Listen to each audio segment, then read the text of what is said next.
Olá, pessoal, tudo bem com vocês? Por aqui, graças a Deus, tudo certo. Terça-feira, né? Dia da, de uma live com muita propriedade, eu diria. Um momento muito ímpar, um momento muito bacana, onde a gente está trazendo hoje uma pessoa com bastante história, com bastante vivência e também com bastante experiência na área da pedagogia, que a gente vai abordar um pouquinho hoje, né. Então, que vocês sejam muito bem-vindos. Eu vou colocar uma vinheta aqui para a gente começar, e daqui a pouco a gente continua no nosso bate-papo. Sejam muito bem-vindos ao canal.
Agora sim. Deixa eu ver se eu consigo silenciar aqui. Tá tudo Paula, ok da minha parte para você? legal. Você tenta silenciar o seu celular. Pessoal, por gentileza, vocês que estão nos assistindo, veja se está eco, se está legal. Você pode entrar aí pela plataforma Facebook para nos ajudar e também pela plataforma YouTube, dizendo como que está o áudio, o vídeo, e também pelo Instagram. Eles podem nos ajudar. Paula, quer se apresentar? Fique à vontade. Eu só não estou conseguindo te silenciar pelo meu celular. Como é que eu faço isso? Eu já tentei silenciar aqui, vamos ver o que acontece por aqui. Vamos caminhando, a gente troca o pneu com o carro andando, não tem problema não. Então, beleza. Bom, eu sou Paula Vasconcelos, sou uma psicanalista, consteladora familiar e vim aqui para falar um pouco da minha história pessoal e o como que eu me superei dentro dessa história, qual que é o meu lema de vida e o que eu costumo e o máximo possível levo para as pessoas no qual eu costumo acompanhar também. Então, é um assunto polêmico, é um assunto difícil, é um assunto que foi silenciado da minha parte por mais de 25 anos, então, lógico que é uma emoção que transborda ter que abrir esse tema, mas meu coração falou que já passou da hora de deixar isso transbordar de uma forma positiva, né? Hoje eu me sinto curada em relação a isso, muito bem resolvida, então eu sinto que é o momento de falar a título de ajudar outras pessoas. Pessoas curadas curam pessoas. Situação. Acho que é isso mesmo, né? É uma superação a cada dia, a cada instante. Eu estou vendo aqui que o pessoal está dizendo que está eco. Vejam se melhorou um pouquinho. Eu já tentei diminuir um pouquinho mais aqui, mas vejam se melhorou. Bom, nosso tema de hoje. É porque eu não sei silenciar o você falando aqui. Tá. É o do celular. Uhum. É Vamos, esse que tá dando eco mesmo. eu tentei. Lá na nossa imagem tem um microfonezinho, se você apertar, você silencia você. E aí, quando você Isso. quiser de novo falar, você tira do mudo e fala. Beleza. Tá? Bom, vamos lá. A gente está se adaptando ainda às informações aqui, mas espero que dê tudo certo na live de hoje. Bom, o nosso tema, né? Abuso sexual, como se recuperar. Eu queria que você falasse, Paula, um pouco da tua história, para a gente chamar o público para poder gerar uma identidade, e depois a gente, de fato, fala um pouquinho sobre o tema, tá? Eu vou narrar brevemente a história e deixo aberto para os questionamentos e as dúvidas em relação a como aconteceu. O processo de abuso aconteceu na minha casa mesmo, dos meus 7 anos de idade até os 12. Era muito frequente, eram vezes consecutivas, e então não foi um não foi um processo que aconteceu esporadicamente. Durou, perpetuou durante esses 5 anos, infelizmente. E no caso, como foi em casa, foi com o irmão, a mãe já estava ciente do que acontecia, e por inúmeras razões que aí nós teríamos termos terapêuticos ou espirituais, eu não tive o subsídio da minha mãe em relação a isso e também não tinha muito acesso ao meu pai em relação ao diálogo, à proximidade. Então foi algo que ficou silenciado nesse triângulo. Então esse triângulo foi eu, mãe e o irmão. E isso que eu guardei, falar disso já começa a me emocionar, né? Pelo fato de ter guardado muito. Então, o que eu trago é o quanto que a mulher que passa por isso, a criança que passa por isso, ela se sente responsável pelo que aconteceu.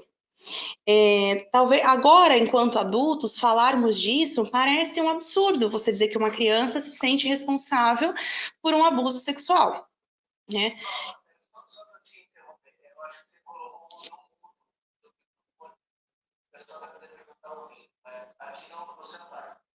Hum, ótimo. Estão me ouvindo agora? Certo? Então, beleza. Bom, então eu vou começar de novo, que então acho que ninguém me ouviu, né? Falei sozinha aqui, vamos lá. O abuso aconteceu dentro da minha casa, dos meus 7 até os 12 anos de idade, foi com meu irmão. Esse assunto ficou guardado nesse triângulo entre eu, meu irmão e a minha mãe. A minha mãe soube quando ela chegou a um determinado momento de surpresa e viu a cena. Naquele momento, eu achei que então estaria livre, né, do que acontecia, enfim, mas infelizmente não foi assim que aconteceu. A minha mãe não me deu esse alicerce e me mantive dentro do abuso com mais veracidade, porque no caso, o meu irmão, que era um adolescente na época, então ele se sentiu mais empoderado, vendo que não havia quem pudesse ali me proteger. Meu pai era bem distante, muito silencioso, não se aproximava, então essa informação não chegou a ele. E até por uma questão de medo, porque o que eu estava trazendo é justamente isso. Hoje, adultos, falarmos que uma criança se sente culpada pelo abuso parece um absurdo, mas é o fato. Toda criança que passa por abuso, quer seja ele sexual, violento, psicológico, ela se sente responsável por aquilo. Até porque existe uma fase do desenvolvimento do nosso corpo onde a gente começa a ser estimulado. E aí a culpa ela aumenta ainda mais, porque você é uma criança, não conhece aquelas sensações e você se culpa por ter sentido. Então, houve, lógico, havia muita violência, havia muita dor, era difícil de lidar com isso, mas existia a culpa e o medo, né? Então, o que eu ouvi sempre o que eu ouvia da minha mãe é: ninguém vai acreditar. Se você contar, ninguém vai validar o que você fala. E aí você é uma criança. Uma criança, ela se submete ao seu cuidador. Toda criança, todo o movimento da criança. Pode ser esse educador, o pai, a mãe, pode ser um tio, o professor da escola, ele vai se submeter. Toda criança, ela quer ser aceita e amada pelos seus cuidadores. E o que for necessário fazer para receber esse amor, a criança irá fazer.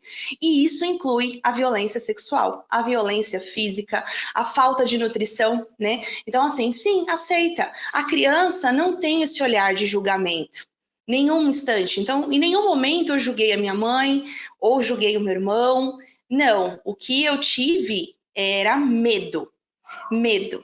E não querer quebrar aquele estereótipo da família perfeita, né? Então, nós éramos, né, que isso até eu conversei com você no privado, nós éramos, assim, o modelo de família. Então, como é que nós vamos desfragmentar esse modelo perfeito de família? Como é que a gente vai abordar? Naquele momento, infelizmente, ninguém esteve preocupado com olhar para a criança. Qual é a necessidade dessa criança? E sim o que os outros vão falar se souberem o que aconteceu. Né? Tanto que eu não sei nem quais serão as minhas consequências de trazer isso à tona. Embora os anos passaram, nós já estamos no século XXI, eu já sou uma mulher de 35 anos, mas continuo sofrendo sanções. Né? Então, vamos não falar. O negócio é não falar, porque já foi, já passou. Para qualquer vítima de abuso, qualquer um desses abusos que eu citei, não passa. E esse não passar, ele não está ligado a mágoa, raiva. Não é isso. É um sentimento que está ali guardado e você revive ele diariamente. É meio que faz parte da sua vida. Você respira aquilo. Né? Tudo que acontece conosco na infância, nós vamos carregar eternamente. E não tem nenhuma teoria que vá superar isso. Deus nos fez assim. E aí a gente já tem que aprender a lidar com essas memórias, que é onde eu trabalho a recuperação das vítimas de qualquer trauma, né? Então, eu tenho um prazer imenso em trabalhar com pessoas que tiveram traumas, não importa o tamanho. Não existe assim, o meu trauma é grande e tem valor. Qualquer trauma.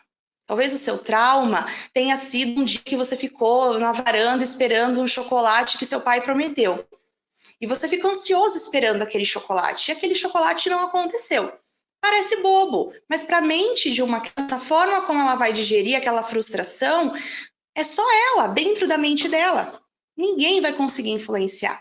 Então não existe isso de é grande, é pequeno, ou passou e ficou para trás. Eu ouvi isso do meu cônjuge, né? Isso já foi, isso é uma bobagem, isso já ficou para trás. Falava, não, mas como é que eu vou lidar? Como que eu vejo? Então eu precisei me intensificar nos estudos porque eu me culpava, mesmo depois. O que eu faço com que me fiz? Porque eu não sentia raiva. Mas eu tinha a convicção de que a convivência não era saudável, de que a convivência, mesmo nos dias de hoje, ainda traz um peso de silêncio, né? Você não vale nada. Né? Então, isso que aconteceu, ninguém sabe, nunca ninguém vai saber. Então, assim, isso não sou eu. Todas as vítimas de abuso passam por isso. Então, salvo tiveram o apoio, de repente, de uma mãe, de uma tia ou uma avó que percebeu e que quis proteger. Não. Então, foram vários olhares que percebiam que tinha algo estranho. Tem algo estranho nessa casa, tem algo estranho nessa criança, mas o quê? Todo mundo tem medo. Medo de mexer aonde pode haver dinamites. Todo mundo tem medo. Então, todo mundo acha estranho, mas se esquiva. Então, sim, quebrar o tabu de família idealizada não é simples. Hoje eu consigo lidar com o que aconteceu comigo e, além de ter me superado, auxiliar outras pessoas, porque eu já estive lá embaixo, eu já estive presa na dor. E eu sei o quanto é difícil. Enquanto você estiver preso na dor, você não vai para a vida.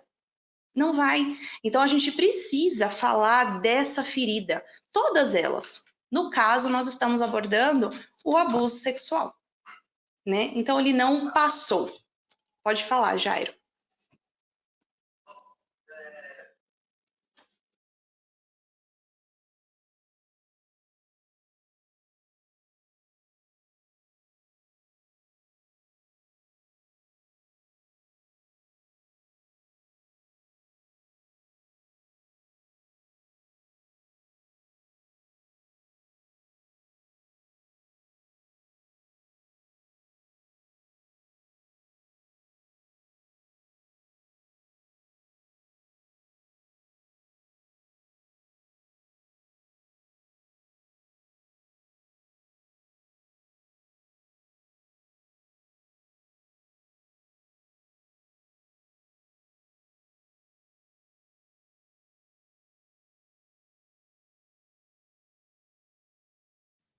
Então, o que acontece? Tudo que é algo desconforto, né, que traz desconforto, tanto para mim, para eu falar um pouco da minha história, tanto para as pessoas que geram talvez uma identidade, é muito louco falar sobre isso, né? Porque isso gera medo, isso gera dor, isso gera constrangimento, isso gera alteração, né? E aí, como você mesma falou, represália. A gente não sabe o que a gente vai viver aqui, tanto eu, muito mais você. Você está trazendo um exemplo, talvez, de muitas mulheres que sofrem desse tipo de categoria de problema, só que nunca tiveram uma oportunidade de falar, pelo simples fato que você disse. Não precisa ser falado, basta a gente já sabe da tua história. Não precisa mais prolongar, não precisa deixar as outras pessoas a par, não precisa expor toda a situação, né? Mas obrigado mais uma vez de você fazer isso aqui, aproveitar o canal Recuperação em Foco. Então, e agora eu quero fazer uma menção aqui das pessoas que estão entrando pelo Facebook, né? A gente tem aqui participantes, tem o Wagner, obrigado Wagner, você está entrando pelo Facebook, tem uma galera que está entrando pelo YouTube. Pessoal, vai nos assessorando aí em questão do volume, do áudio, do vídeo, se está indo bem, porque são 3 plataformas que a gente está simultaneamente transmitindo, então, que vocês sejam muito bem-vindos em todas as plataformas, né? E assim, a primeira pergunta, Paula, que eu queria te fazer, como que de fato você entendeu que esse processo tinha que ser interrompido, né? Como que você teve uma consciência, se você teve uma ajuda psicológica ou se você teve uma ajuda, uma orientação que na verdade não foi da tua mãe ou você teve outra pessoa como referência que te alertou, olha, vamos interromper, vamos parar com isso, porque isso não é certo, não é coerente. Porque assim, a partir desse momento, você trouxe consciência para você. E quando você trouxe consciência para você, dor, trauma, ressentimento, raiva, ódio, não sei. Muita coisa borbulhou. Queria que você falasse um pouquinho sobre isso para nós, por favor. No livro eu dou em mínimos detalhes como foi esse processo do compreender o que estava acontecendo. Afinal, eu era uma criança e eu não tinha noção do que estava acontecendo. Que a gente começa a evidenciar que é errado, sim, tudo que é silenciado, a gente começa a compreender que tem algo errado, né? Como assim, né? Ninguém pode saber o que está acontecendo, né? Se você contar para alguém, eu vou fazer pior amanhã, então sim, a gente começa a entender que tem algo. Mas o auxílio espiritual me ajudou muito. Eu não tive pessoas que me ajudassem nesse processo. Eu me lembro de momentos em que eu pedi socorro. Eu me lembro de uma vizinha que eu tinha uma afinidade muito grande e eu liguei na casa dela, que naquela época ainda era telefone fixo, e eu ficava repetindo a palavra ato sexual, porque isso foi quando me deu um estalo do que aquilo era algo ligado à sexualidade. Isso por volta dos meus 8 anos e meio, por aí, no máximo 9 anos. Quer dizer, já tinha tido abuso por mais de 2 anos aí. E aí eu liguei para ela e falava como se fosse um trote, só que ela me conhecia bem, então ela conhecia a minha voz. Tanto que ela identificou que ela saiu da casa dela na hora, atravessou a rua para achar ruim com a minha mãe, desse trote. E eu lembro que eu fiquei em cima na casa, ouvindo, vendo pela janela, e ali assim, né, a minha mãe sabia o que tinha, o que era. E minha mãe teimou, não, isso não foi minha filha não faria isso, de onde que minha filha tiraria uma palavra dessa e tal? E essa pessoa não entrou em casa, ficou em alguma coisa errada acontecendo. Eu sei que é ela, isso eu não tenho dúvida, não vim te perguntar. Mas o porquê que essa criança dessa idade está falando sobre esse assunto? E ela ficou assim, conformada, só que ela atravessou a rua e ela foi embora. E esse assunto não foi tocado mais. A minha mãe entrou e fez de conta que nada tinha acontecido. Ali eu tive uma certeza absoluta que eu teria exatamente do que eu não estava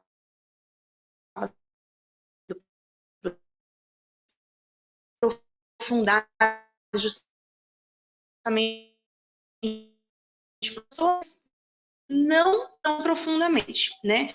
coisa mais superficial, medo de envolver, medo de acabar falando coisa. Eu percebia que não havia conversa sobre isso, nenhuma colega falava sobre isso, nenhum. Aí eu ficava, isso só acontece comigo, é que só na minha vida que tem esse assunto, e muitas dores, tive muita hemorragia, tive muitas cenas na escola de sangramento, da escola chamar e ninguém aparecer, então era cansativo, e aí eu ficava com muito medo, então foi o desenrolar da escola, que, né, o convívio, você vai, eu não era adolescente, que quando eu consegui encerrar com esses abusos, eu já tinha 12 anos, né, então já estava no ano de fazer 12, eu lembro que eu não tinha completado 12 anos, mas eu estava, assim, faltando alguns meses para completar 12 anos, e ali no desenrolar da escola, eu sempre fui muito dedicada, muito estudiosa, isso não foi uma questão que eu estou os meus estudos, porque, ao contrário, eu me joguei de cabeça nos estudos. Então, assim, todo mundo estava falando de A e B, eu já tinha entendido o alfabeto inteiro, e aí eu ia para outro conteúdo.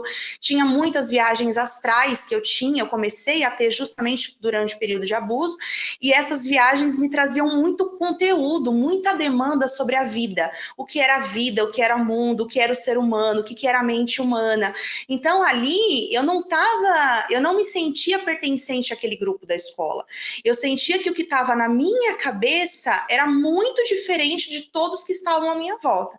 Então, eu tinha o desafio de me entender e entender as outras pessoas. Então, quando eu via as pessoas, coleguinhas ali, falando de rapazes, de querer ficar e namorar, ali eu ficava, puxa, eu não sinto isso, né? Não é muito vazio. E aí eu ficava, não, e se essa pessoa, se eu me aproximar e fizer a mesma coisa que acontece na minha casa, a mesma dor que eu sinto na minha casa? Então aí eu não conseguia me aproximar. Mas não que eu também tinha aquele distanciamento, eu tinha curiosidade, mas eu tinha medo, porque a minha referência era o que acontecia em casa. Então, foi o desenrolar da escola. Vi muitas vezes professores, diretores se queixarem que tinha alguma coisa, que era estranho, que da onde que vinha, que a todas as vezes que eu passava mal, né? Mas é o que eu falo, ninguém teve coragem de enfrentar. Eu lembro quando eu já estava com depois que os abusos terminaram, eu ainda tinha, lógico, muitas consequências físicas, muitos problemas ginecológicos e tudo mais, eu continuei tendo. E eu lembro de uma diretora que é da escola, ela ainda é diretora nessa mesma escola, inclusive é uma missão que eu tenho, ir até ela, porque a desconfiança dela era real, mas ela não teve coragem de confrontar no nível que ela devia. Embora ela era uma diretora bem autoritária, bem líder mesmo, né? Não era de abaixar a cabeça. E quando eu estava com quase 14 anos, eu tive passei mal e acabei caindo na escada e tive uma hemorragia, fui levada à escola, me levou para um pronto-socorro porque não chegou ninguém, e eu voltei para a escola porque ninguém apareceu no pronto-socorro para poder retornar comigo. Eu voltei para a escola e dali eu fui embora para casa sozinha, com mais uns 2, 3 colegas que me acompanharam, e eu não queria tocar no assunto. Eu fui o caminho inteiro em silêncio, sem falar do que tinha, o porquê que eu tinha passado mal, tá? Aquela vergonha muito grande. E ali a diretora chamou, a mãe não veio, ela conseguiu contato com meu pai, ligou no serviço do meu pai, falou: o senhor vem aqui ou a gente vai aí de outros meios. E aí foi que meu pai foi, a minha mãe nunca apareceu. E o meu pai foi aí, que eu não sei qual foi a conversa entre eles, porque eu não pude participar, e ele me levou para a USP, onde ele trabalhava também, então eu tinha direito, e eu fiquei lá me tratando por uns 4 anos, até que eles falaram que tudo que podia ser feito já tinha sido feito, e que aí eu tinha que esperar também o meu corpo reagir. Mas ninguém conversou comigo. Para mim, nesse momento, eu acredito que o meu pai recebeu a notícia que algo tinha acontecido ali. Mas meu pai também nunca conversou comigo, né? O que aconteceu? Foi agora? Foi antes? Já estava tendo vida sexual ativa e eu não estou sabendo, porque eu já estava com 14. Não, nunca houve essa conversa. Nunca houve, nunca houve. E sempre meu pai que me levava e não a minha mãe. Então, assim, a vida, as circunstâncias me foram fazendo entender o que estava acontecendo. Então, para mim, assim, tudo que eu lia no muro, no outdoor, parecia que era recado para mim. Parecia que alguém estava fazendo chacota para mim. Alguém descobriu. Ai, agora vai todo mundo saber, porque é o medo de todo mundo saber. Eu não tinha a busca para que as pessoas soubessem, eu tinha medo do que podia acontecer. Então, ali, quando foram nessa fase dos meus 12 anos, eu já me esquivava bastante, aí veio muita violência física, porque aí despertou também um pouco da raiva, né, dele, da ira, de não conseguir mais. Na verdade, ao longo dos anos, né, sempre que isso passava, vinha a violência física, né, porque você não está correspondendo ao que você tem que corresponder.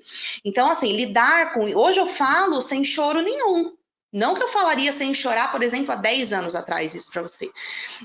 Mas hoje eu olho e vejo o quanto isso é doentio, esse contexto é doentio. Então eu também quis entender o lado do abusador, eu fui estudar o que acontece com essa pessoa para se tornar um abusador. Então existe uma lista de coisas que eu posso colocar aqui para você. Acontece que aqui a gente está falando de recuperação. E falar de recuperação, falar de reestruturação é falar de respeito com essas vítimas. Se a vítima estiver preocupada em recuperar esse abusador, é ela que vai para o fundo do poço. Não pode a vítima ser responsável por sarar esse abusador, em qualquer âmbito que seja. Pode ser abuso, que eu falei, pode ser que apanhe muito, pode faltar com alimento, pode ser o abuso sexual, não importa. Não é a vítima que tem que ter esse nível de compreensão com o abusador, né? Não. Então, aqui, tratando de vítimas. Outra coisa é hoje a minha posição enquanto profissional da mente, como que eu vou olhar para o abusador e como é que eu vou olhar para a vítima. Mas aqui a gente está voltado hoje para acordar essas vítimas. Meu bem, o que eu vou dizer aqui para hoje são mulheres, e se tem aqui alguma adolescente, alguma criança que também possa ter acesso a esse conteúdo, não é sua responsabilidade. Não é sua culpa o que você está passando. Você não pode querer cuidar desse abusador. Você precisa cuidar e olhar para você. Eu passei mais de 20 anos tentando compreender e ter compaixão com o meu abusador. E com isso, eu me perdi de mim. Então, eu me perdi de mim, eu me anulava enquanto ser humano, né? Porque eu estava preocupada em não afetar o outro. Então eu vou estar próxima porque é para o outro não ficar triste porque eu fico distante, né? Eu vou estar próxima da minha mãe como se nunca isso tivesse acontecido, porque senão eu não estou honrando a minha mãe. E até foi uma das metodologias que eu quis estudar que fez muita diferença na minha vida, que foi a constelação sistêmica. Né, compreender. Eu não peguei a constelação no raso, não. Eu meti o pé e fui para baixo. Falei, eu quero estudar isso ladeira abaixo. Porque passei por mão de constelação que também minimizaram o abusador. Né? A responsabilidade é da vítima. Não é da vítima. Peraí, não foi esse o ensinamento que foi deixado, está sendo distorcido. Infelizmente, tem muito constelador que não tem a capacidade de constelar, que não pode falar sobre constelação, porque o que ele fala é para matar a vítima, que já foi morta em pedacinhos. Pode falar, Jairo. Bom, galera, eu acho que, né, já deu para saber aí o caminho para se fazer. Você que tem esse problema instalado, você que já sofreu essa questão, você que sabe de outras pessoas, né, que sofrem a respeito desse abuso, né? E hoje a gente está trazendo aqui algo, né? Você que está entrando agora, vejo que tem bastante gente que está entrando pelo Instagram. A gente está falando sobre abuso sexual, como se recuperar. O canal Recuperação em Foco ele tem essas abordagens, né, para a gente trazer à tona todo tipo de informação, né, para que você consiga de fato entender o protocolo a ser feito se você tem esse problema instalado, né? E hoje a Paula está trazendo aí, né? Paula Vasconcelos está trazendo aí toda a vivência dessa questão. E eu quero ler alguns comentários aqui que estão fazendo pelo YouTube. Tem uma galera dizendo boa noite aqui. A Luana, não sei se você conhece, Paula, mas a Luana Cristina, está colocando na tela aí, ó. Luana Cristina Serrano Batista. Infelizmente, quem sofre abuso mesmo, sendo criança, sentimos que a culpa é nossa. Você falou um pouquinho disso, né? De repente você traz a culpa como você, putz, mas eu me permiti, mas agora como é que eu vou fazer para retroceder esse caso? Como é que eu vou fazer para mudar essa história, tal? Você também falou um pouquinho sobre isso para nós. Você quer completar para a gente já seguir o raciocínio na outra pergunta, aqui no outro comentário? Sim, sim. Uma das razões pelo qual eu faço trabalho com crianças e de conscientização com as famílias, porque só quem já passou entende esse peso dessa culpa, tá? Como eu disse no começo desse manifesto, toda criança, ela busca ser amada pelos seus pais, cuidadores, independente de quem seja, gênero familiar. E o que ela tiver que se submeter para se sentir pertencente a essa família, ela vai se submeter. Ela vai se submeter com muito. É como se fosse um movimento até prazeroso para ela, por mais que esteja trazendo dor. Porque ela vê assim: se eu fizer isso, se eu aceito isso, eu sou amada, eu sou aceita, eu pertenço a essa família. Se eu recusar, eu vou ser tirada dessa família, né? Então, assim, sim, essa culpa vem, e essa culpa ela não para na infância. Isso é importante que a gente frise, que é esse o motivo que hoje eu atendo pessoas. Essa culpa, esse peso, ele vem para a vida adulta. Então a gente está adulta, que nem eu, 35 anos, mãe de 3 filhos, tive um casamento de 14 anos. Você sente culpa o tempo inteiro. Você sente culpa porque você se sente pequena diante da vida. A culpa, ela nos diminui. Quando a gente está carregando culpa, a gente não consegue filtrar o que é minha responsabilidade e o que é do outro. A culpa seria você pegar essa mochila toda e carregar para você. Eu, por exemplo, usei um lema de vida por muitos anos. Olha que lema absurdo que eu usei. Eu seguro isso sozinha, eu consigo, eu dou conta. Então, eles não conseguem, e eu entendo e respeito, mas eu dou conta. Então, eu vou segurar, eu vou ser a excluída da família, porque é assim que eu vivo, né, do restante da família. Eu vou ser a excluída, eu vou ser a ovelha negra, eu tenho maturidade para lidar com isso. Olha que despauperre psicológico que a gente assume de tamanha culpa. Hoje eu digo não, né? Faz só um ano e meio que eu entreguei assim para cada um o seu pacote. Olha, mãe, esse pacote ele é teu, né? O do meu irmão, esse pacote é teu e esse aqui é meu, porque a gente está em nosso pacote, né? Então, lógico, eu sinto que eu pago até hoje um preço muito alto pelo silêncio. Então, por isso que eu hoje movimento, não silencie, porque a expressão ela é o oposto da depressão. E eu uso, quem eu acompanho sabe que eu uso muito essa colocação.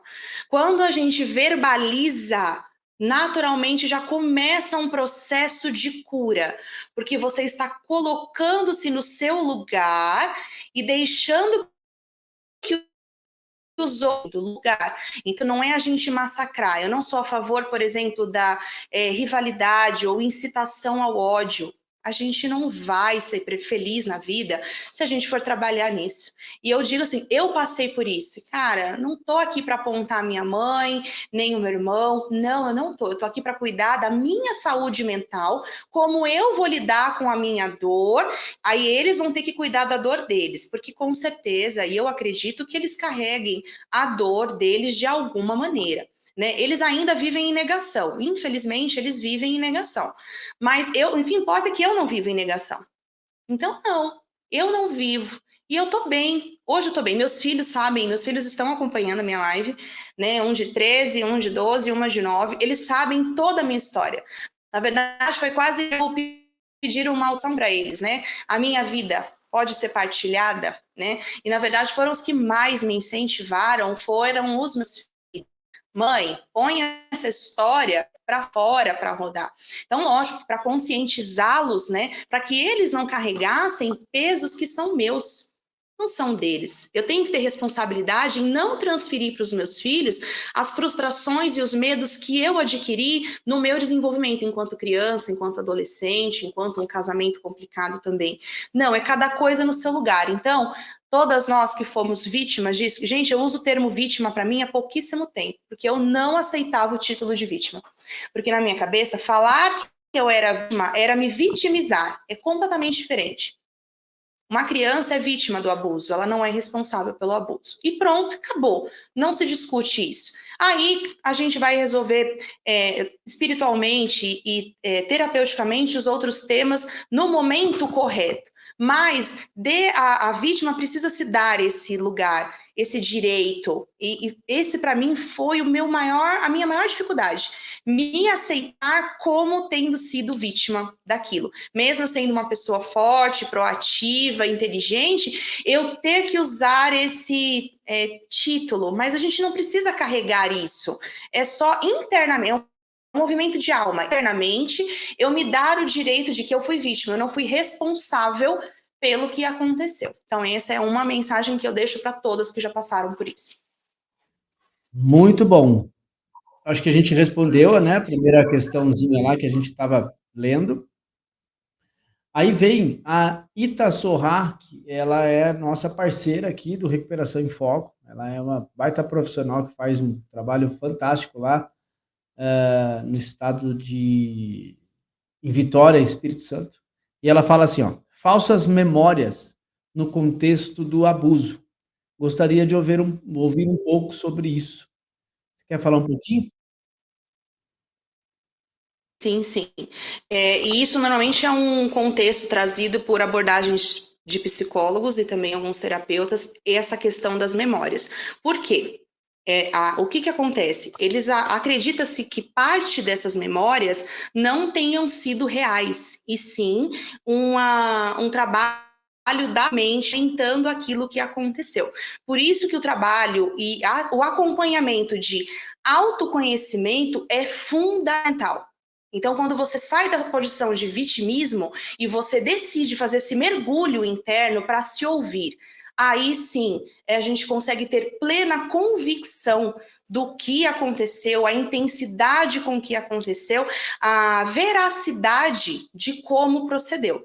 E eu te digo que para a maioria das vítimas, na verdade, a busca é pela invalidação das memórias. As vítimas de abuso sexual, elas se auto-invalidam das suas memórias como um recurso de sarar aquilo. Como se fosse assim, eu vou colocar na minha mente que isso não aconteceu. Ao contrário de outras falsas memórias que a gente trabalha aí no conteúdo terapêutico.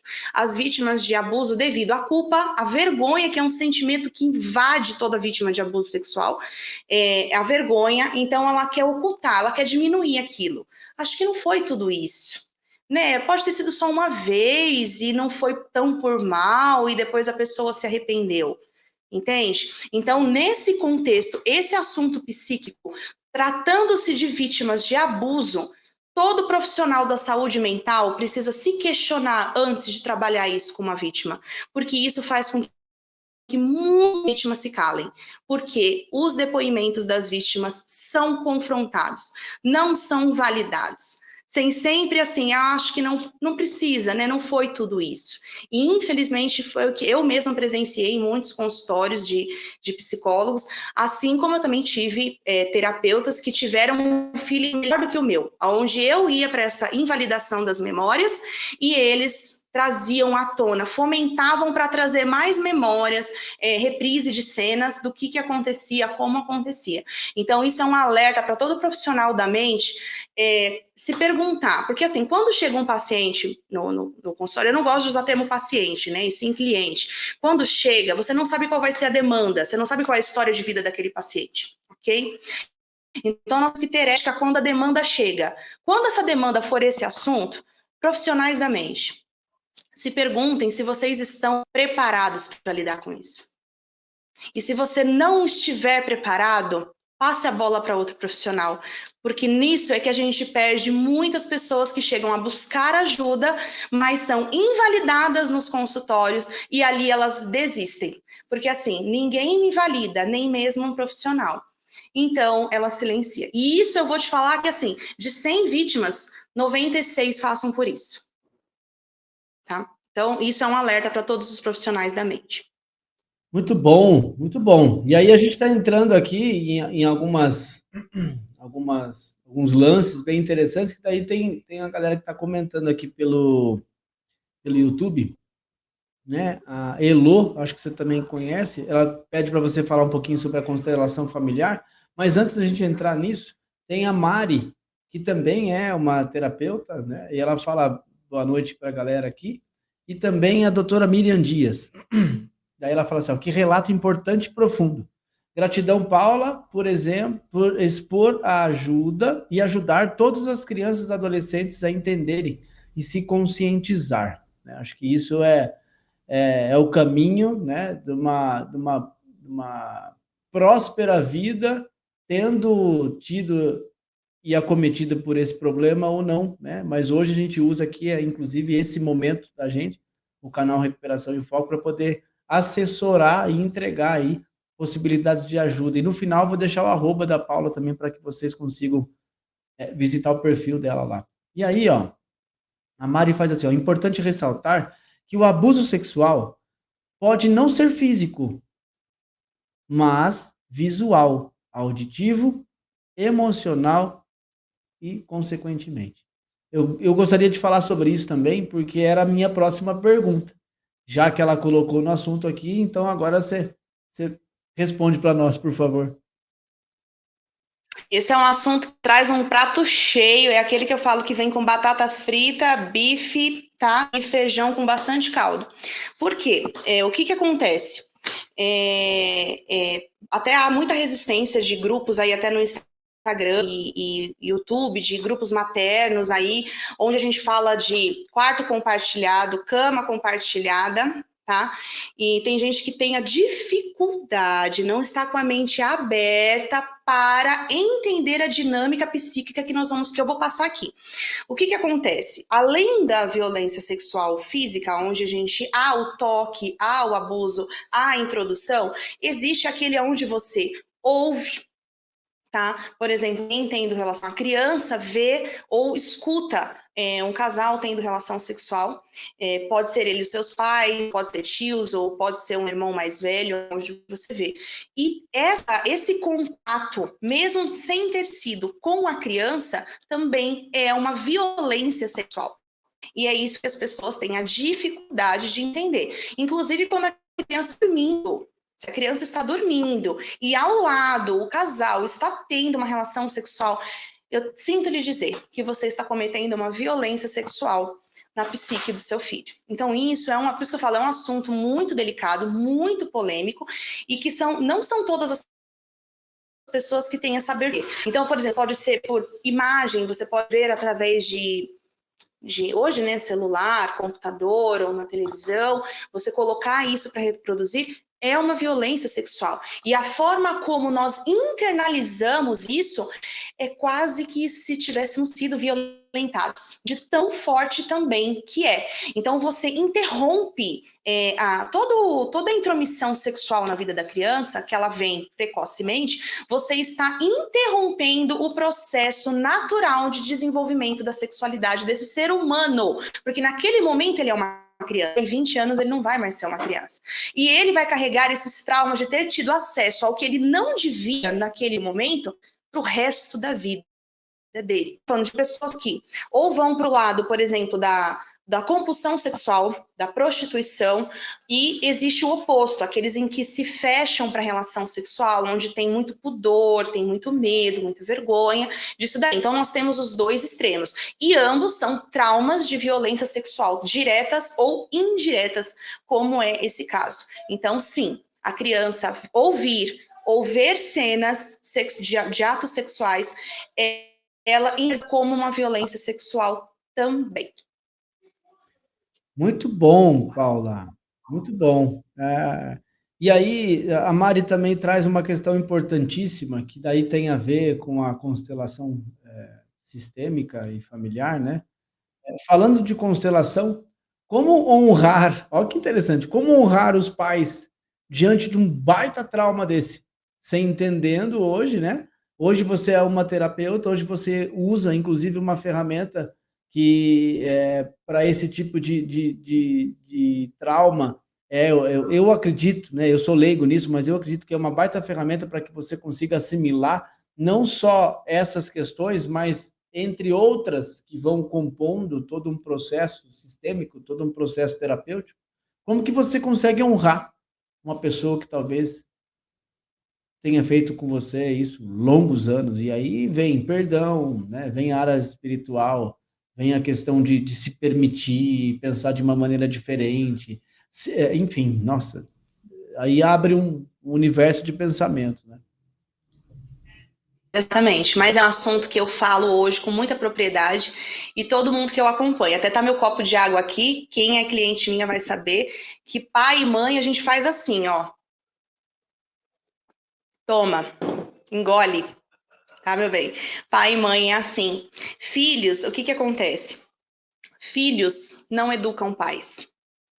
Sempre os pais são grandes e nós somos pequenos diante deles. Eu sou grande diante dos meus filhos, mas diante dos meus pais eu sou pequena. Eu não posso, não devo e nem quero julgar a minha mãe por não ter tido o discernimento, né, de ter me auxiliado, ter me protegido como devia.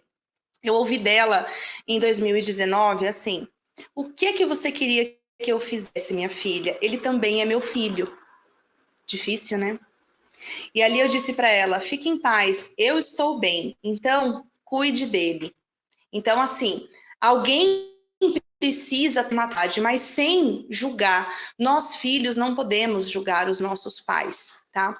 Eu dou um exemplo, embora a terapia é religiosa, mas nós somos de um país basicamente cristãos, e eu dou o exemplo de Cristo. Cristo, ele não questionou a forma como o pai mandou ele para cá e tudo que ele teve que passar. Ele sempre disse que seja feita a vontade do. Será que ele concordaria com tudo aquilo? Não, pode ser que não. Mas ele se colocou como pequeno diante do pai dele, com toda a sabedoria que ele tinha, com todo o legado que ele nos deixou, ele não julga o pai do processo que o pai colocou como ele tendo a missão de cumprir. Então, assim também temos que sermos nós. Então, assim, gente, eu tenho um amor pela minha mãe inexplicável. Eu sinto um amor materno por ela, mas eu entendo aonde é o limite. O meu limite ela de uma convivência que, infelizmente, hoje também não é afetuosa, não é respeitosa. E eu olho para ela e falo, eu entendo, eu aceito que você não tem disponibilidade interna de me dar tudo isso. Quando nós somos crianças, nós buscamos isso dos pais, porque é um movimento natural da infância e não temos que nos sentir culpados por isso. Hoje eu sou adulta. Hoje eu posso me dar tudo isso. Eu posso me dar proteção, eu posso me dar cuidado, eu posso me dar amor. Eu posso. Eu não podia enquanto eu era criança, eu esperava dos meus pais. Hoje não. Hoje não. E meus braços vão estar permanentemente abertos para ela. Sempre vão estar. Quantas vezes eu precisar fazer um movimento de ir até ela, eu vou, porque eu sou pequena diante dela. Não vou reforçar, eu sou grande diante dos meus filhos. O que eu vou proporcionar para os meus filhos é responsabilidade minha. O que ela pôde disponibilizar para mim é uma questão entre ela e o papai, não é minha. Não compete a mim. Eu sei o que me faltou, compreendo, aceito, foi como foi. Eu não gosto da frase foi como tinha que ser. Eu acho isso arrogante, quer dizer que todo mundo precisa passar por algo ruim para se tornar bom. Não. Se eu acredito que o amor é a base, eu não preciso, não necessito de experiências ruins para me tornar uma boa pessoa. Mas as experiências ruins que eu vivi podem sim também ajudar no meu processo de reconstrução enquanto ser humano e ser uma pessoa melhor. Então, honrar a minha mãe, ela me deu a vida. Sem ela e o meu pai, eu não estaria aqui. Eu não teria vivido nada do que eu vivi e nem estaria aqui. E, cara, eu amo a vida. Então, eu tenho que ser grata. O que ela pôde me dar de mais sagrado é a minha existência.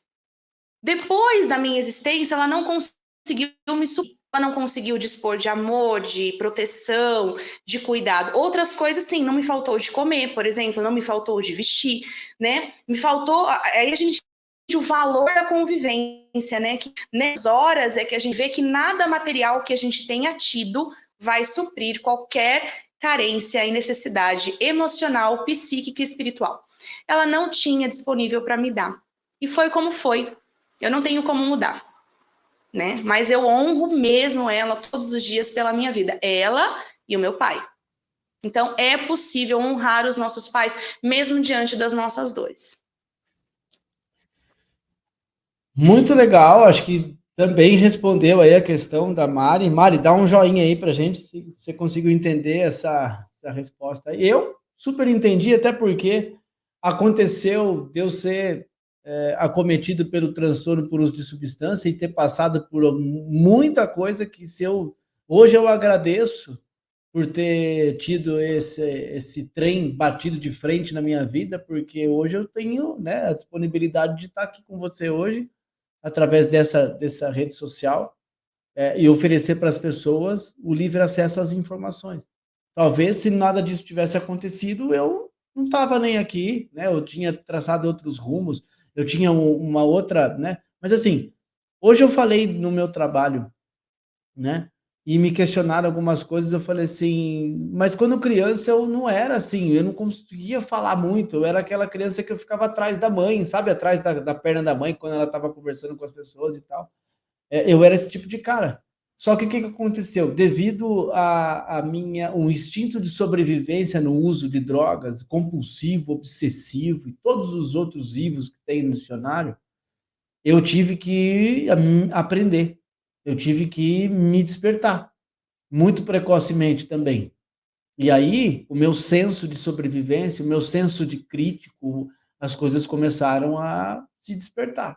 E aí eu tive que aprender. Então, hoje, eu agradeço, de fato, o transtorno por uso de substância, que não é mais um tabu.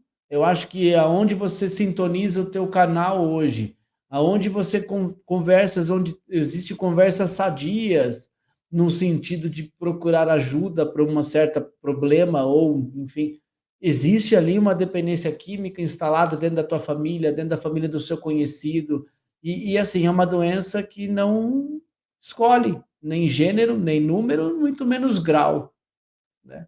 E aí, de repente, boa parte da nação brasileira, boa parte do mundo convive com esse problema. E hoje eu tenho eterna gratidão pelo desastre que foi, mas hoje eu consegui virar essa chave, né? Por ajuda divina, pelo meu esforço próprio, pela minha família me acolhendo, enfim, eu consegui ressignificar. Bom, a gente está caminhando para o final, tá? Mas eu gostaria de mais uma vez agradecer o pessoal que está chegando aqui. Eu acho que o Miguel é teu filho, ele fala assim, muito bom, mãe. A Luana também está aqui dizendo muito obrigado para você. Tem uma galera que você conhece aqui. Mas, para a gente ir fechando, Paula, é um desafio, né, para você falar sobre isso, né? Eu acho que para você tomar coragem de ter tido esse despertar espiritual, que eu acredito que é a parte espiritual, por isso que você está aqui. Mas você tem um projeto hoje, né? Quer falar um pouquinho sobre esse projeto para nós, né? Eu acho que tem tudo a ver com a questão do neurodesenvolvimento, né? Dos adolescentes, das crianças, e nessa perspectiva de prevenção.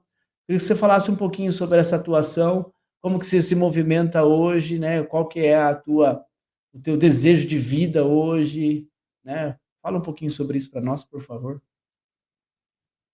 O meu projeto já fez 10 anos, em fevereiro, né? Ele começou em 2013, quando eu estava grávida da minha caçula.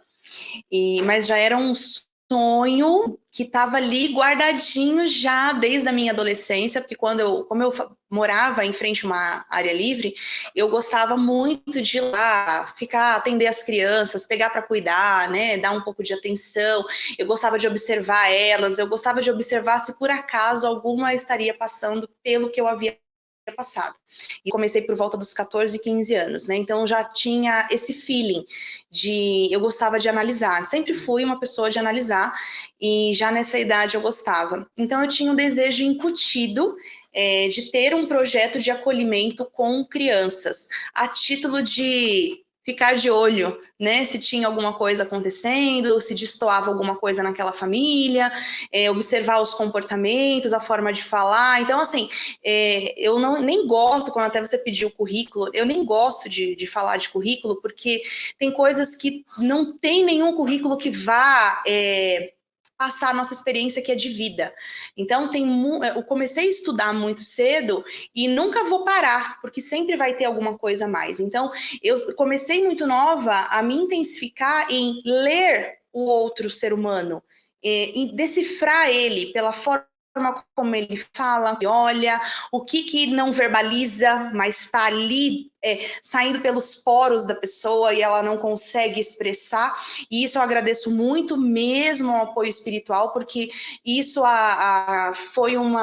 foram desdobramentos que eu tive desde que começaram os abusos, aonde eu tinha essas viagens, e nessas viagens os meus mentores espirituais, eles me davam aula mesmo de leitura do ser humano. Então, é o que eu falo, nenhuma faculdade vai me dar isso. Nenhuma instituição vai me dar o que eu consegui ter de conhecimento através do auxílio espiritual.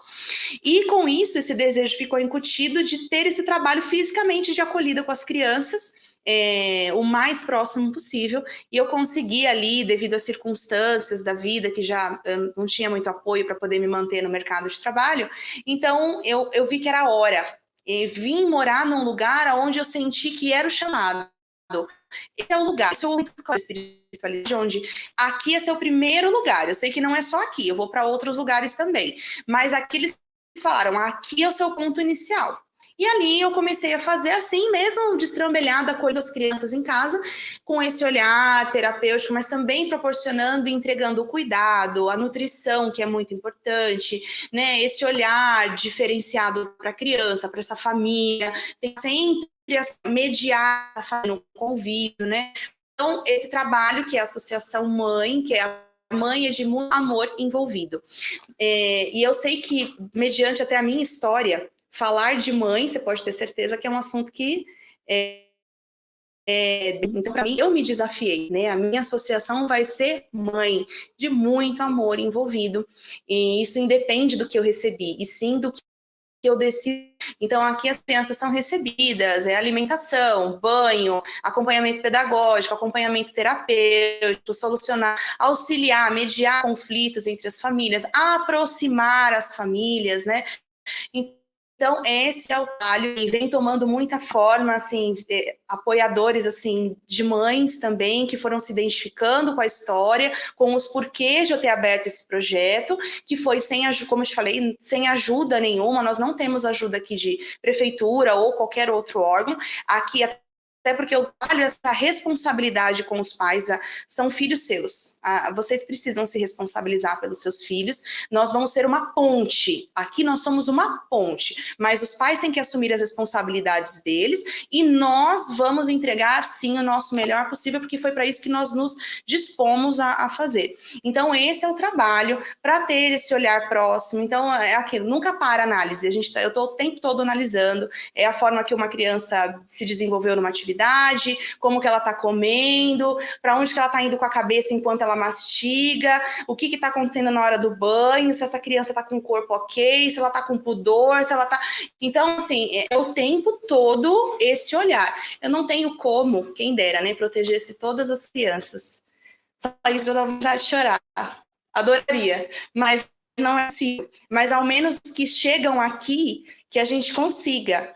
E, embarga a voz. Nesse quesito, os meus filhos me auxiliam muito, né, crescendo o projeto, porque o Miguel vai fazer 14 anos e o projeto fez 10, então ele foi criado dentro do projeto, dentro dessa comunidade.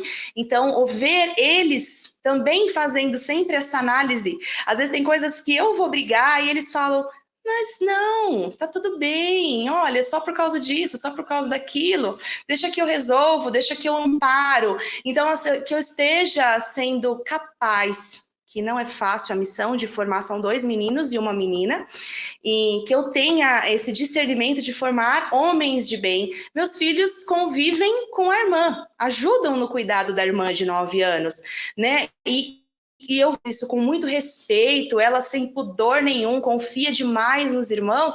Então eu olho e falo, está sendo bem feito. Ainda tem muito pela frente, não é fácil, não existe uma receita pronta para a criação. Então, a gente tem um diálogo muito aberto sobre absolutamente tudo que você imaginar e que eu consiga formar esses homens de bem, essa filha de bem, mas com consciência para não permitir ser abusada, não permitir estar dentro de um relacionamento tóxico e abusivo, né, de um homem manipulador ou algo assim. Nós não temos que estar em guerra com os homens, eu não sou a favor disso, né? É um complemento dizer, mesmo com tudo que eu passei, eu digo, cara, é necessário. O homem tem uma representação e a mulher tem outra. Nós necessitamos. Então, isso é cura. E isso a gente está falando de alguém que conseguiu se curar de um trauma, porque senão eu poderia dizer, eu odeio homem, eu não confio em homem nenhum. Eu não vou para esse lado. Não foi o que eu escolhi. Eu escolhi olhar para mim, entender o processo de cura, auxiliar quem eu puder, até mesmo para que eu não deixasse de ter uma admiração que é possível se ter por um homem. Existem homens de bem, existem homens respeitadores, né? Então, porque senão não faria sentido como é que eu vou educar meus filhos, meus 2 homens, né? Fui casada por 14 anos, não, eu sei que eu tive muitos problemas no relacionamento porque eu não estava totalmente curada de toda a minha história. E ele também não tinha essa maturidade para conseguir encarar. Não é qualquer pessoa que consegue digerir essa história. Não é. Infelizmente, as pessoas não estão preparadas para lidar com isso. Mas foi como foi. O que importa para mim é o daqui em diante. A minha história é essa. Eu não vou me desmembrar, eu não vou cortar um braço meu, uma perna minha, né? Porque tirar uma história dessa de mim é me anular. Não tem como eu me anular. Bem-vinda, essa é a Paula por completo e todas as vítimas de abuso. Não faz parte da nossa composição. Eu só não sou só a dor. Eu fui dor. Hoje não. Hoje eu tenho consciência do que doeu e como que eu consigo lidar com essa dor e usar ela como gatilho para auxiliar outras pessoas a não ficarem nesse lugar. É tão pequenininho, o lugar da dor ele é muito apertado, ele é um cômodo apertado, escuro, sem janela, sem luz. A luz para esse cômodo. Abre essa porta, abre um buraco na parede para poder dar o ar, põe uma lâmpada de LED, olhe para essa dor, olhe para esse trauma, para que você consiga ter espaço para caber coisas boas dentro de você. Então, o trauma ele vai fazer parte da minha história, vai estar sempre ali, e eu olho sempre para ele e digo, você faz parte de mim. Mas você tem o seu lugarzinho aí, viu? Dá licença que eu vou passar para a vida. É assim que é o processo de recuperação. Então, aí com isso, nós tivemos o Mãe, que eu estou apaixonadíssima com esse apoio aí. Acabei dando voz aí para a história da Luana, que no meio das ajudas com essa questão de mídia e tudo mais, sentou ela e o marido e falou, como assim? A gente acabou de se conhecer e a história que ela viveu também foi de abuso. Eu falei, opa! Nada é por acaso. Então, eu não estou aqui dando voz só para mim. Eu estou dando voz para milhares de mulheres que morrem de vergonha de falar. Mulheres, abram esse cômodo. Abram esse cômodo.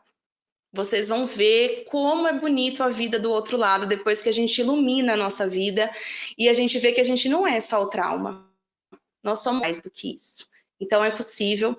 Esse projeto do Mãe é eu falo que é meu desafio diário. Todos os dias eu tenho que ser como uma mãe para dezenas de crianças. Então eu olho e falo, eu tenho que dar proteção, eu tenho que dar carinho, eu tenho que dar nutrição, eu tenho que limpar a bunda, eu tenho que cuidar, sabe?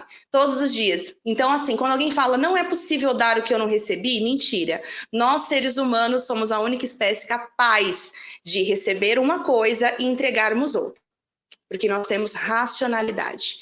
Então, sim, eu não recebi, mas eu posso e sou capaz de proporcionar isso para os que vêm à minha frente.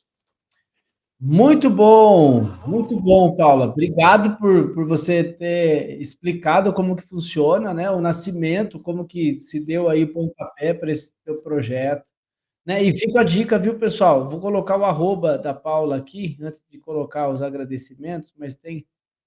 Paula, posso, né, divulgar aqui o teu arroba? Então é esse. O livro tem toda essa história, tem a história de recuperação, tem tudo, só que com mais detalhes que aqui a gente não tem como narrar, né? Até porque muita gente escuta e às vezes não é audível para todos os detalhes, né? Então, no livro tem todos os detalhes também. Você vê como que você vai deixar o link, mas estamos aí. Tá, depois eu divulgo para vocês essa questão do livro, mas esse é o arroba, sigam a Paula, tem bastante conteúdo, ela também faz uns vídeos interessantes, né? Entre em contato com ela, quer saber um pouco mais, quer ser um parceiro do projeto dela, entre em contato, faz toda a diferença, né? Você que tem aí o conhecimento de pessoas que precisam desse tipo de orientação, de acolhimento, né? Fica a dica aí para que vocês acessem o arroba. E aí tem alguns comentários aqui que eu queria deixar também, ó. A Luana fala assim, ó: eu agradeço de coração por você ter superado esse trauma e aberto esse espaço, porque o cuidado que você tem com os meus filhos e minha família é impagável. Eu acho que se você não chorou até agora, você vai chorar. Espera que tem mais aqui, ó. Ela fala assim, ó: o trabalho da Paula é maravilhoso. Durante um ano, minha filha esteve aos cuidados da Paula. Inclusive, eu e o meu esposo tivemos atendimento terapêutico. E isso foi o divisor de águas nas nossas vidas. Eu acho que é isso, né? Esse é o teu salário, Paula, que é a gratidão das pessoas, assim como eu também tenho o meu aqui, né? Eu falei hoje a respeito disso, depois que eu cheguei do trabalho, em uma ligação, a pessoa me perguntou, mas espera aí, mas, cara, você trabalha 8 horas e agora mais um pouco na rede social? Eu falei, meu, é o que eu gosto de fazer. Eu descobri que isso é dom e eu vou continuar, né? Vou continuar, porque é assim que hoje eu permaneço em sobriedade, né? Com qualidade de vida, podendo ter o calor não humano, mas o calor das informações, de tudo que a gente conhece e vivenciou na vida, para poder oferecer para as pessoas como acalento, como algo acolhedor mesmo. Então, eu só tenho que agradecer, nosso tempo aqui fechou, mas, Paula, obrigado, né? Vocês que vieram aqui pelo Instagram, tem uma galera aqui, obrigado. Sigam o perfil do Recuperação em Foco, sigam o perfil da Paula também, que vai fazer toda a diferença na tua vida, assim como fez na minha, né? E tem feito na minha. E quer fazer as considerações finais, Paula? Fique à vontade. Ah, é a hora do choro, né? Não tenho nem o que falar. Eu acho que não tem como eu não falar dos meus filhos. Eu nunca posso dizer com o conhecimento que eu tenho que eles são meu alicerce, porque não pode. Eles não são meu alicerce, mas que eles são razões suficientes para que eu me mantenha firme no meu alicerce, isso com certeza. É inspirador. Olhar para eles me dá garra todo dia, olhar e ver assim, valeu a pena para todos que me recebem na vida deles, com muito carinho, com muito respeito. É um tiro no escuro e eu falo, vamos junto, vamos mudar essa realidade, vamos mudar aí essa história e ver essas crianças, pelo menos as que estão aqui no projeto, podendo se desenvolver de forma livre, porque aqui eu trabalho com o sistema Montessori, que é um sistema totalmente livre, onde as crianças não ficam presas em sala de aula ou algo assim, eles são livres para caminhar onde eles quiserem. E então eu falo para eles assim, vocês têm o direito de serem livres e têm o direito de receber a proteção e o cuidado. Isso não cabe a vocês, cabe a nós que somos adultos promover isso. Então, sim, eu agradeço muito e saber que os meus filhos me apoiam e admiram o trabalho que eles também fazem parte, não tem outra fonte maior para eu agradecer, a não ser eles. Muito legal. E aí eu quero também deixar uma mensagem para que a gente possa pensar que o trauma, depois que você compreende ele de uma maneira mais ampla, claro que com ajuda terapêutica, com ajuda profissional, você tem um entendimento muito maior do que isso. Mas depois que você compreende o trauma, parece que o sabor da vida muda. Então você que tenha um trauma, assim como eu tive um trauma de ser acometido pelo transtorno por uso de substância, hoje eu tenho as minhas perspectivas diferentes, através de um gosto amargo, de um sofrimento, mas hoje eu tenho a perspectiva de uma outra e não vejo mais problema. Então, nesse sentido, né, da dependência química, eu não vejo mais problema. Estou ainda, né, em sobriedade, tenho as minhas perspectivas e não estou fora de ter uma recaída, mas hoje eu não penso em usar. Só por hoje eu não penso em fazer o uso de droga, só por hoje eu não quero estar em contato com pessoas que fazem esse tipo de coisa, que eu descobri e virei a chave. Assim como a Paula também disse que ela podia ter raiva, ódio, ressentimento, e hoje ela não escolheu ter isso. Então fica a mensagem para vocês aí, só por hoje, amor, paz, esperança e todo tipo de afeto para as pessoas. Né? Independente da nossa história que passou. É possível. É uma decisão. É isso. Pessoal, fiquem todos com Deus. Um beijo no coração. Amanhã tem mais. Fala, obrigado, viu? Obrigada, tchau.